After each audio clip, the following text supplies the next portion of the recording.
लोकसभा चुनाव को लेकर सरगर्मियां तेज हो गई हैं। हिमाचल की बात करें तो यहां पर लोकसभा की 4 सीटों पर चुनाव होने ही है, लेकिन उसके साथ साथ 6 विधानसभा के सीटों पर भी उपचुनाव होने हैं।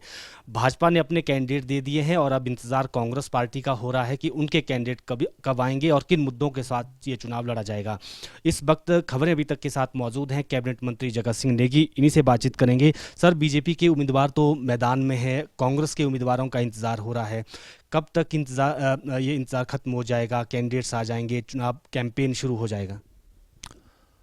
नहीं, जिन हालात में ये जो हमारे विधानसभा का उपचुनाव हो रहा है वो एक हिमाचल प्रदेश के लोकतंत्र के इतिहास में एक दुर्भाग्यपूर्ण जो है समय है।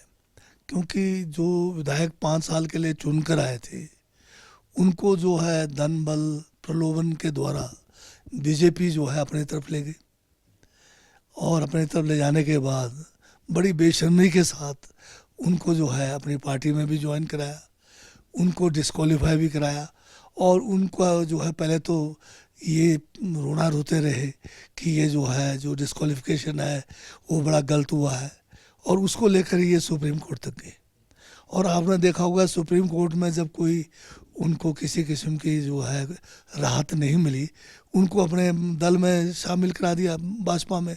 तो वो तो प्रूफ हो गया कि जो है इनका डिस्क्वालिफिकेशन सही था, क्योंकि वो जो है एंटी डिफेक्शन लॉ के तहत सही जो है फैसला माननीय जो है स्पीकर महोदय का था। क्योंकि जो जिस पार्टी से चुन के आता है और जब विधानसभा में कोई भी कार्रवाई होती है, खासकर जब वोटिंग होना होता है जिसमें व्हिप जारी होता है, तो पार्टी कैंडिडेट जो जिस दल के होते हैं उनको अपने दल के पक्ष में वोट करना होता है और जब वो उस पक्ष में नहीं करते हैं, उसका जो वो वायलेशन करते हैं, तो उनके ऊपर ये दल बदल कानून के जो है प्रावधान लागू होते हैं। और जब इन्होंने ये सारा जो है उल्लंघन किया तो सही जो है फैसला हुआ और उनको निष्कासित किया। अब उनका पूरे दुनिया में हल्ला पाया कि हमारे साथ गलत हुआ है, हमने निष्कासन गलत किया है और हम जो है सुप्रीम कोर्ट जा रहे हैं। गए सुप्रीम कोर्ट, और क्यों अब जो है सुप्रीम कोर्ट से वापस केस ले लिया। वापस लेने से ये प्रूफ हो गया, आज आपने सुना होगा कि अब सुप्रीम कोर्ट से इन्होंने केस वापस ले लिया। केस तो वापस होना ही था, क्योंकि इन्होंने जो है केस के फैसले से पहले ही बीजेपी ज्वाइन कर लिया और बीजेपी ज्वाइन करना अपने आप में ये प्रूफ करता था कि ये जो है दल बदल कानून के विरोध में जो है इनको निष्कासित किया गया था। तो इनके पास कैंडिडेट थे कहाँ? ये तो कैंडिडेट हमारे लेके गए ना। उन्हीं कैंडिडेट को अब जो है कुछ शर्तों के तहत, कुछ प्रलोभन के तहत, कुछ धन बल के तहत इन्होंने इनको अपने साथ जुड़ाया और इनको जो है उसी शर्तों के तहत शायद टिकटें देनी पड़ गई मजबूरी में। जो ये 6 उपचुनाव को लेकर आप बात कर रहे हैं, उन सभी जो हालांकि अब वो बीजेपी के कैंडिडेट हो गए हैं, उनका बार बार वो मंचों से भी कह रहे हैं, अदरवाइज भी कह रहे हैं कि हमें प्रताड़ित किया जा रहा था सरकार में, हमारे काम नहीं हो रहे थे और जो काम होने चाहिए थे रोके जा रहे थे, विधायक निधि रोकी जा रही थी, विधायक निधि के तहत जो काम होते हैं वो रोके जा रहे थे, हमारी नाराज़गी सरकार से थी। पहली बात तो ये ना, विधायक निधि जो है एक आदमी को नहीं मिलता है। जितने भी विधायक होते हैं, चाहे वो मंत्री हैं, चाहे विपक्ष के हैं, चाहे पक्ष के हैं, 68 सबको विधायक निधि मिलती है और सबके लिए एक ही कानून है। सभी को एक साथ सैंक्शन किया जाता है, सभी को जो है 1 साल के अंदर उस राशि को जो है अपने इलाकों में खर्च करना पड़ता है। अगर आप अपने निकम्मापन से उसको खर्च नहीं कर पाते हैं या उसको मतलब अपने चुनाव क्षेत्र में स्कीमों में नहीं दे पाते हैं, तो वो तो आपकी अपनी गलती हो सकती है। वहाँ पर तो कोई आप एक केस बताइए जहाँ आपका केस रोका गया हो, एक केस आप बताइए जहाँ आपका विधानसभा क्षेत्र में काम नहीं हुआ हो।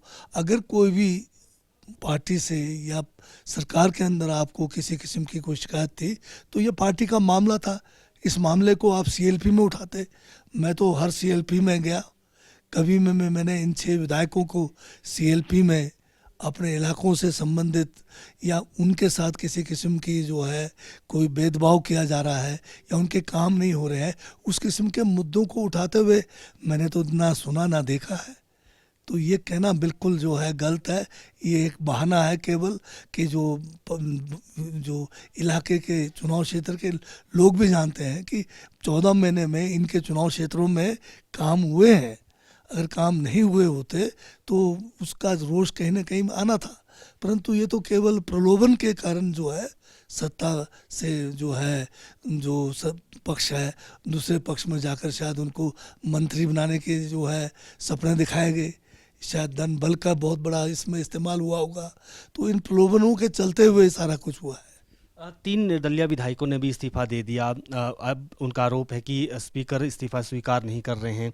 उन्होंने धरना भी दिया। अब जानकारी है कि वो कोर्ट का भी रुख करने वाले हैं। उनका आरोप यह है कि स्पीकर पर सरकार का दबाव है। ये जो निर्दलीय है, आपने देखा होगा जिस दिन लोकसभा का चुनाव का जो समय था, ये तीनों जो है ये 6 लोगों के साथ थे। ये जो है 6 और 3 9 गाड़ियों में बैठकर हेलीकॉप्टरों में साथ बैठ के गए। सीआरपीएफ इनके शुरू से लगी, इनके साथ जो है आना जाना सारा इनके साथ रहा। बीजेपी के मुख्यमंत्री, पूर्व मुख्यमंत्री, बीजेपी के जो है प्रदेश अध्यक्ष, ये सारे इनको एस्कॉर्ट करते रहे। यहाँ तक कि 2 विधायक तो एक पूर्व मंत्री और एक विधायक जो है रात दिन इनकी चौकीदारी करते रहे। तो ये निर्दलीय रहे नहीं बीच में। और इनको कोई अगर किसी किस्म की कोई खतरा था या कुछ था, किस चीज़ का खतरा था, ये तो निर्दलीय थे। इनके तो काम जो है, बल्कि ये कहिए हम तो देख रहे थे, हमारे पास भी आते थे, कभी कोई काम हमने इनको रोका नहीं, क्योंकि ये हमारे साथ जुड़े हुए थे, ये हमें सपोर्ट कर रहे थे सरकार को। तो ये तो जो है हमारे जो पक्ष के जो विधायक है उनके बराबरी में इनका काम हो रहा था, इनकी कोई शिकायत नहीं थी। ये लोग भी जो है शायद किसी न किसी प्रलोभन के चलते गए हैं वहाँ पर। और अभी आप जो कह रहे हैं कि अब ये जो है धरना लगा रहे हैं, धरना किस चीज़ का था इनका, आप ये बताइए। अब जब ये जिस दिन रिज़ाइन करने गए, क्या ये अकेले गए थे? इनके साथ जयराम जी नहीं थे, इनके साथ दूसरे बीजेपी के विधायक साथ नहीं थे। तो इसका मतलब ये है कि स्वेच्छा से इनका जो रिजिग्नेशन नहीं था, ये किसी दबाव में थे, किसी प्रलोभन में थे। अब 1 महीना जो है ना घर गए, 1 महीना जो है 6 जो हमारे पार्टी के निष्कासित विधायक थे उनके साथ बीजेपी के संरक्षण में सीआरपीएफ सेंट्रल जो फोर्स है, सैनिक बल है, उनके संरक्षण में पहले ये आपके पंचकुला में जो होटल है ललित में रहे। फिर वहाँ से ये जो है चार्टर्ड प्लेन से ऋषिकेश गए, हरिद्वार से ऋषिकेश पहुँचे, वहाँ भी ये साथ रहे। यहाँ तक सुनने में आया कि रात को ये भाग गए थे 2 और बाद में सीआरपीएफ वाले पकड़ के लाए, ये भी सुनने में आया है। और उसके बाद फिर इनको एक साथ सबको इकट्ठा करके, जैसे एक जो है कहीं जो बंधुए लोग होते हैं उस तरह से इनको दिल्ली लेके गए। अब कितने दिन ये दिल्ली में रहे, फिर दिल्ली से भी नहीं छूटे आसान से। फिर इनको दिल्ली से पकड़ के यहाँ पर जो है स्पीकर साहब के पास ले आए।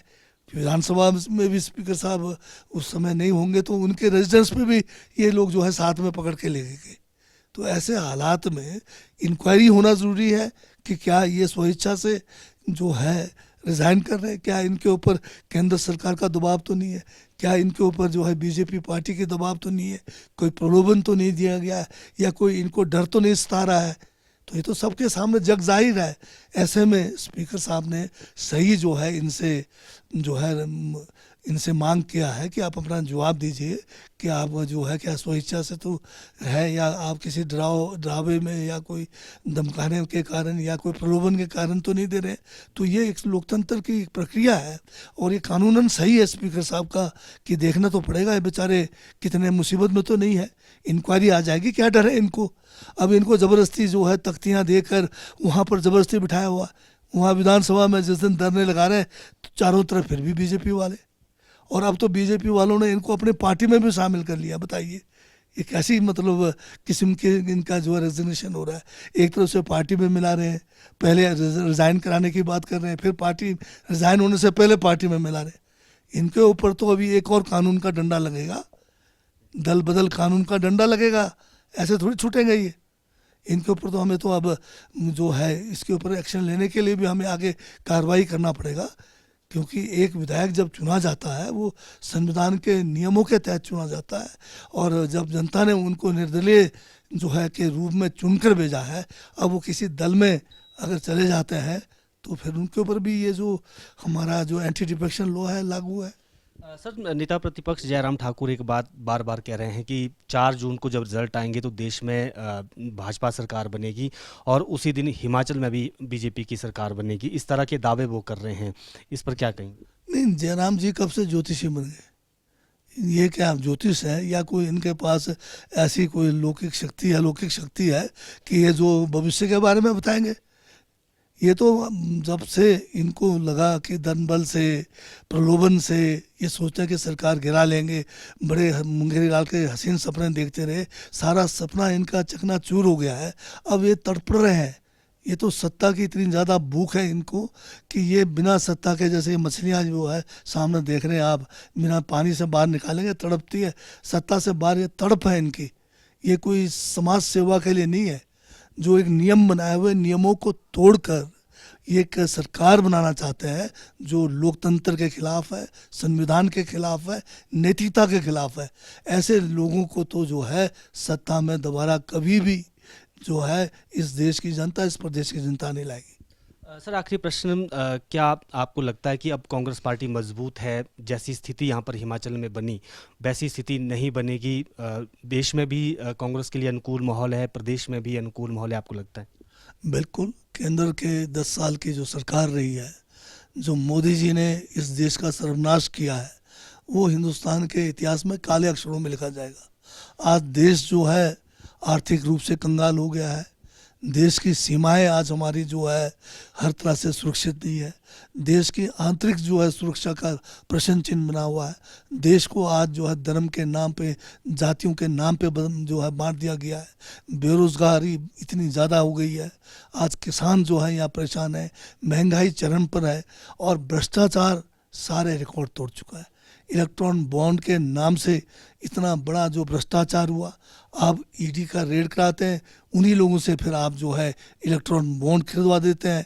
तो इस किस्म का नंगा नाच भ्रष्टाचार का आज तक नहीं हुआ। 10,000 करोड़ का किस तरह से आज जो है एक को ईडी का रेड कराते हैं, कुछ दिन बाद वही जो है इलेक्ट्रॉन बॉन्ड खरीदता है, फिर उसको बेल दे देते हैं या उसको जो है केस रफा दफा करते हैं।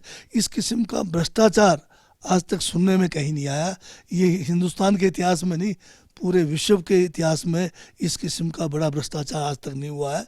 और ये जो है लोकतंत्र को कमज़ोर करने के लिए इस किस्म का जो कार्य हुआ है, ये जो है इस देश के अंदर, इस संविधान के लिए, इस देश के लोकतंत्र के लिए, इस देश की एकता के लिए सबसे बड़ा खतरा बना हुआ है।